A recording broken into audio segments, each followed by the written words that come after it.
Bennett, let go of my hair. You're hurting me. She worked 16-hour days for less than $3 an hour. She slept on a mattress on the floor. Her passport was locked in a safe she couldn't access, and when she finally tried to speak up, her employer looked her dead in the eye and said, "Who's going to believe you?" This is the story of Grace Bennett, a 34-year-old woman from Ohio who took a live-in housekeeping job with one of Boston's wealthiest families, the Rothsteins, in 2007.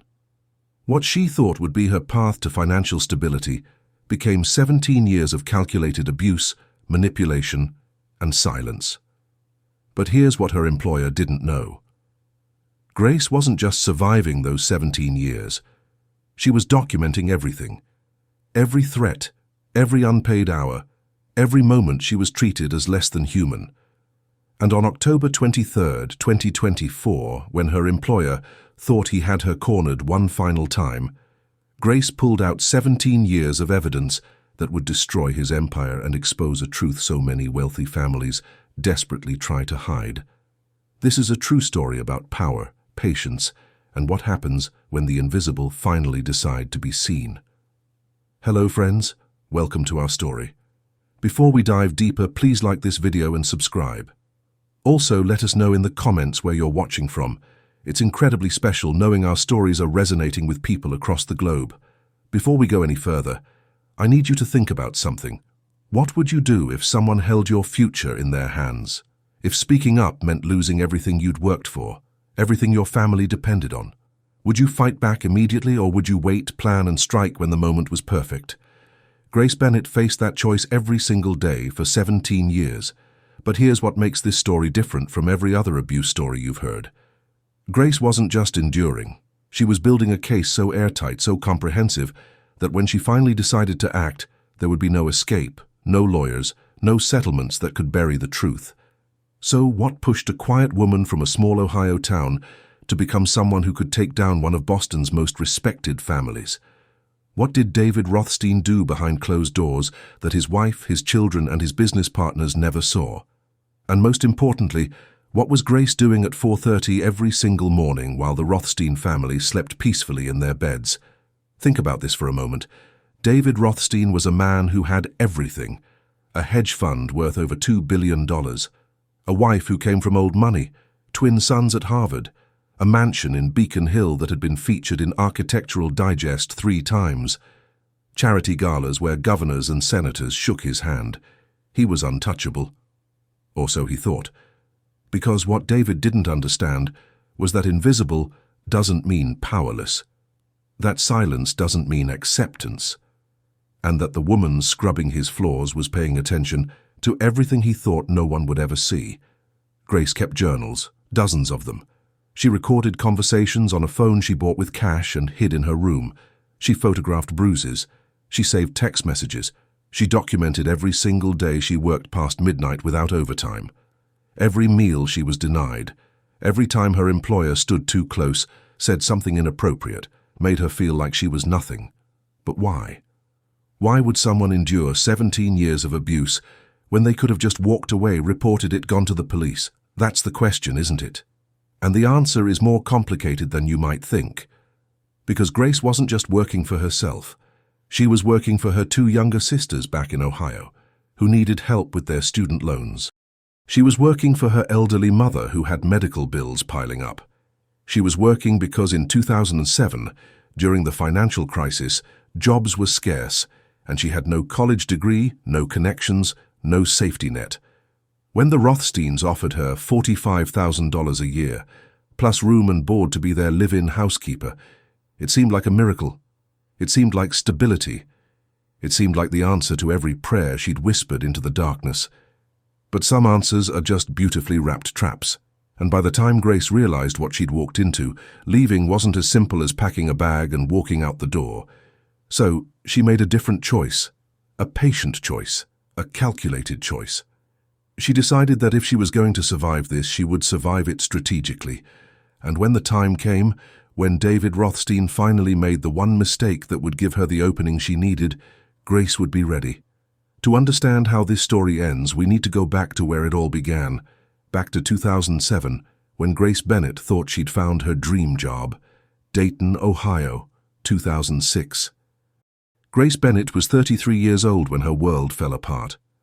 Her father had just passed away from lung cancer, leaving behind a mountain of medical debt that her mother couldn't possibly pay alone. Grace had been working 2 jobs, trying to help. But it wasn't enough. It was never enough. Her younger sisters, Amy and Rachel, were both in college, brilliant girls with bright futures.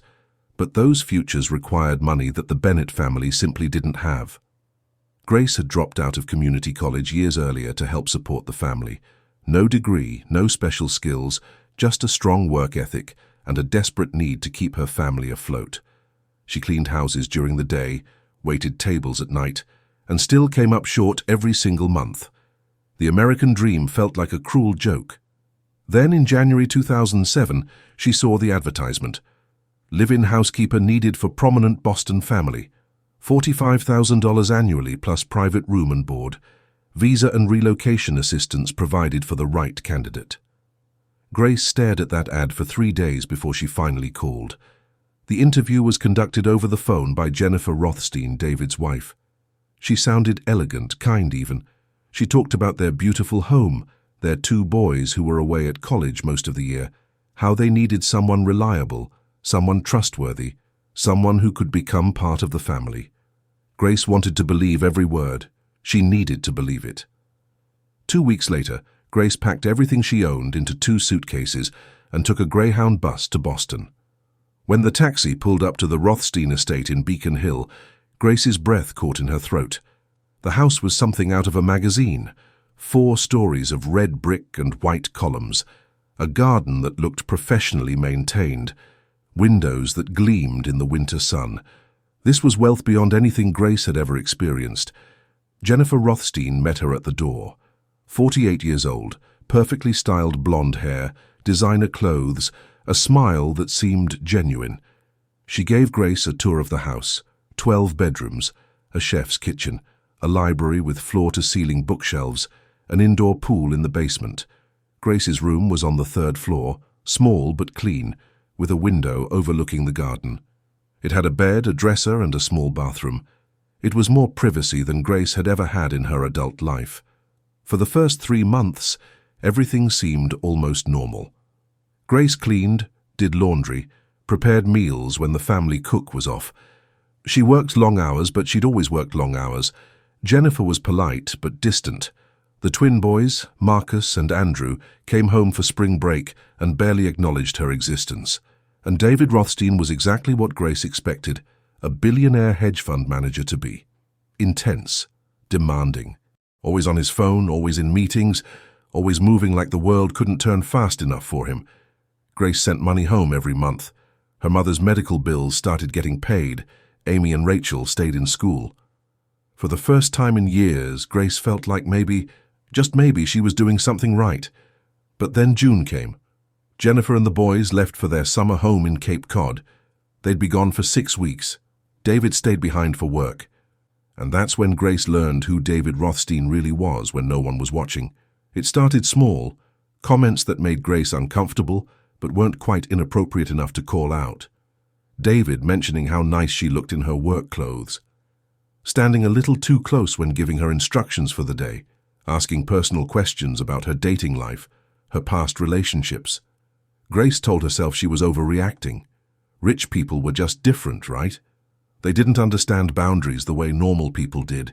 She needed this job. She needed to send money home. So she smiled politely and tried to stay out of his way as much as possible. But David Rothstein wasn't the kind of man who accepted being avoided. One evening in late June, Grace was cleaning the study when David came home early from work. He'd been drinking. She could smell the whiskey before he even entered the room. He stood in the doorway watching her dust the bookshelves, and when Grace turned around, the look on his face made her stomach drop. He told her she worked too hard, that she should take a break, have a drink with him. Grace politely declined, said she needed to finish her work. David walked closer. He put his hand on her shoulder. Grace stepped back. And that's when his face changed. The friendly mask slipped, and for just a moment, Grace saw something cold and entitled underneath. He didn't say anything threatening that night. He just smiled, told her to finish up and get some rest, and left the room. But Grace didn't sleep. She lay in her small bed on the third floor, staring at the ceiling, knowing something had shifted. Over the next few weeks, David's behavior escalated. He started coming home at odd hours, always when Grace was alone. He'd corner her in the kitchen, the laundry room, the hallways. He never touched her inappropriately, not at first, but the threat was always there, hanging in the air between them like humidity before a storm. Grace thought about quitting. She thought about it every single day. But then she'd get a text from her mother thanking her for the money that covered her medications. Or Amy would call excited about making the dean's list. Or Rachel would send photos from her biology lab, dreams of medical school shining in her eyes. Grace was trapped, and David Rothstein knew it. In August, 3 days before Jennifer and the boys were supposed to return from Cape Cod, David came to Grace's room at 2 a.m. Grace woke up to find him standing in her doorway. She asked him what he was doing.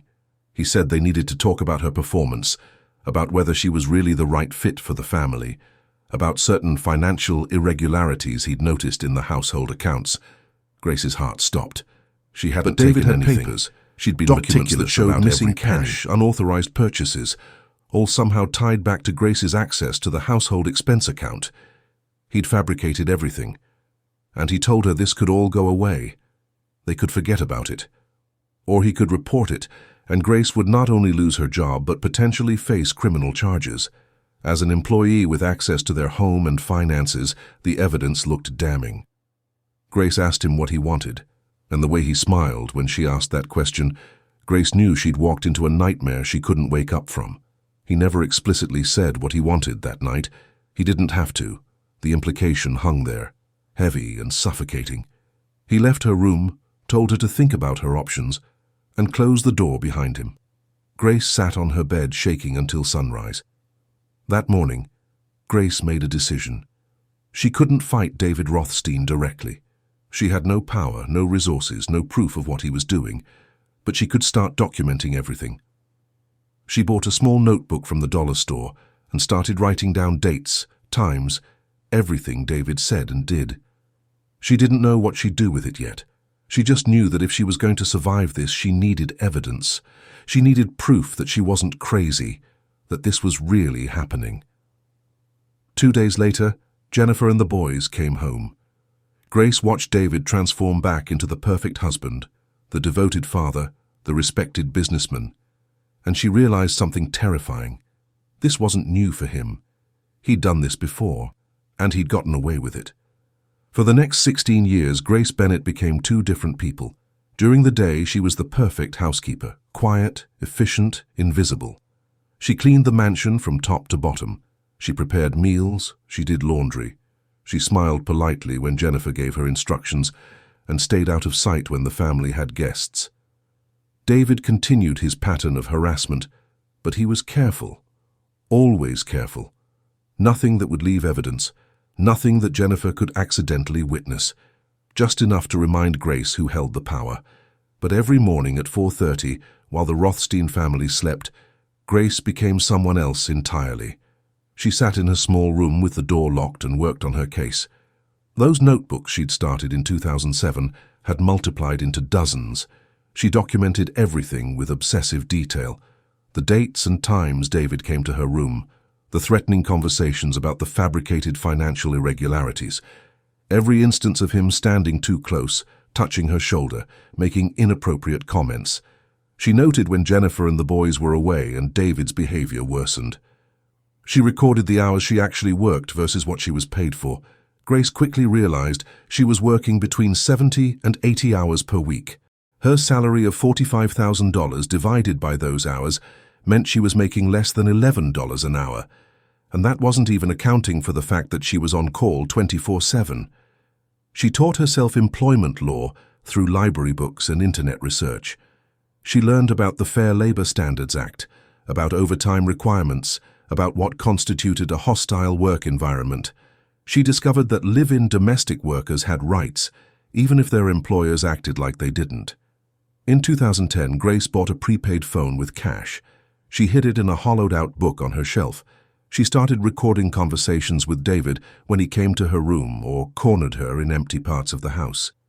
The audio quality wasn't perfect, but it was enough. His voice, his threats, his implications, all captured digitally, where he thought there was only his word against hers. Grace also started reaching out to former Rothstein housekeepers. It took her 3 years to track down the 4 women who'd worked for the family before her. One had quit after 6 months, another lasted 2 years, the third made it 11 months. The fourth, a woman named Patricia, had worked there for 5 years before Grace. When Grace finally got Patricia on the phone in 2013, Patricia broke down crying. She'd experienced the same pattern, the same harassment, the same fabricated accusations when she tried to set boundaries. Patricia had left without saying anything because David had threatened to destroy her immigration status.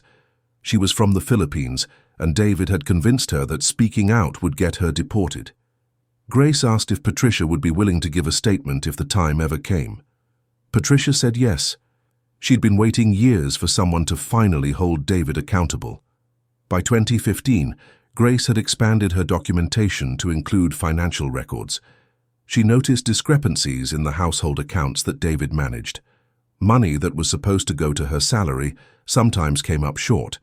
Expenses that he claimed were for household supplies that never materialized.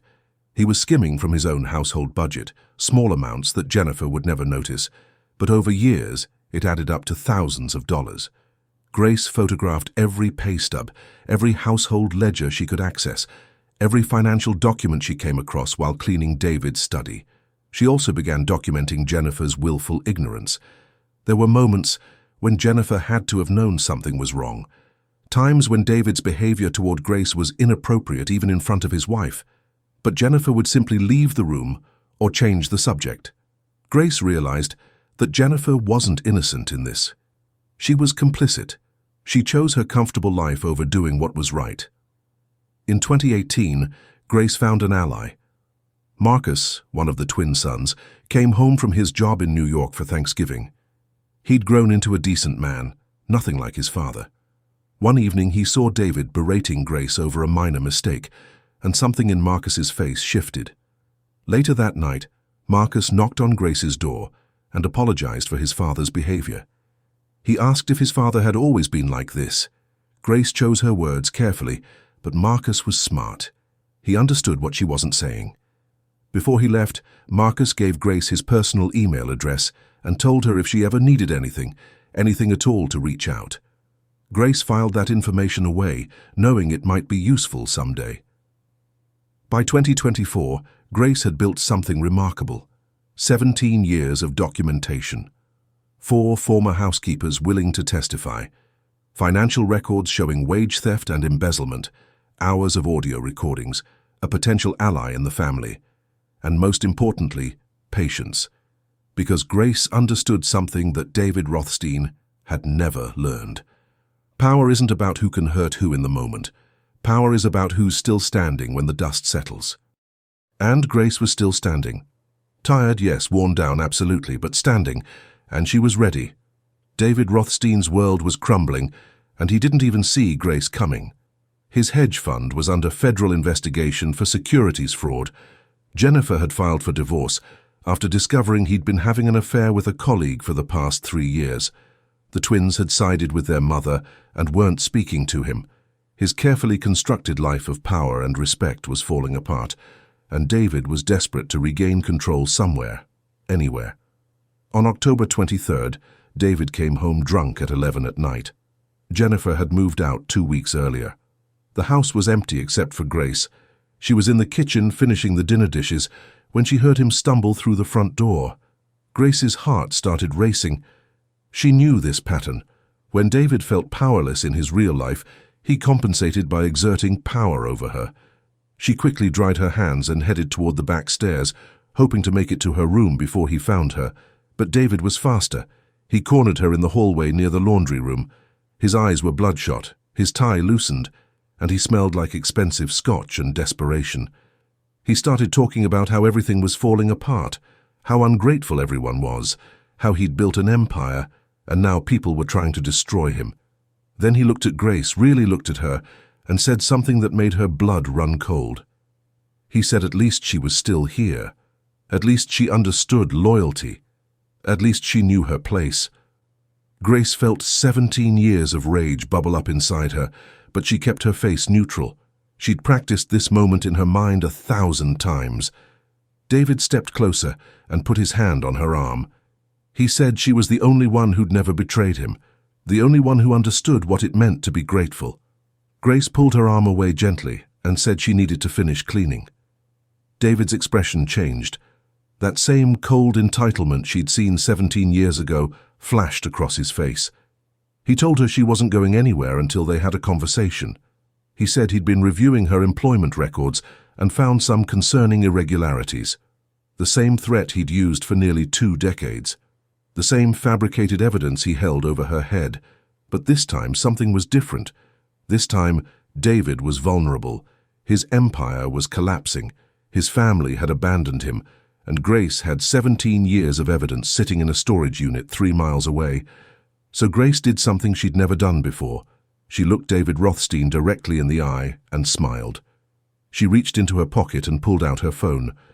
Not the household phone the Rothsteins provided, her personal phone, the one she'd been using to document everything.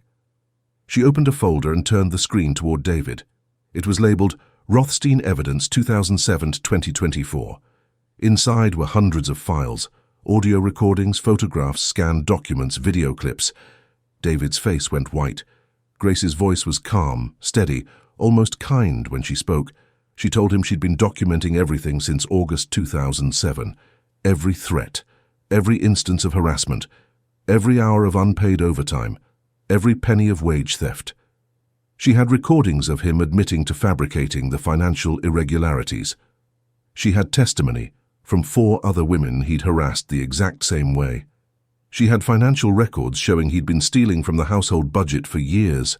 She had emails, text messages, even security camera footage from the house that she'd learned to access and download years ago. David tried to grab the phone from her hand, but Grace stepped back. She told him the evidence wasn't just on her phone. It was backed up in 3 separate locations. Cloud storage, a physical hard drive in a safety deposit box, and copies with her lawyer. Her lawyer. Grace had hired an employment attorney 2 years ago, paying for it with money she'd saved from taking on extra cleaning jobs on her rare days off.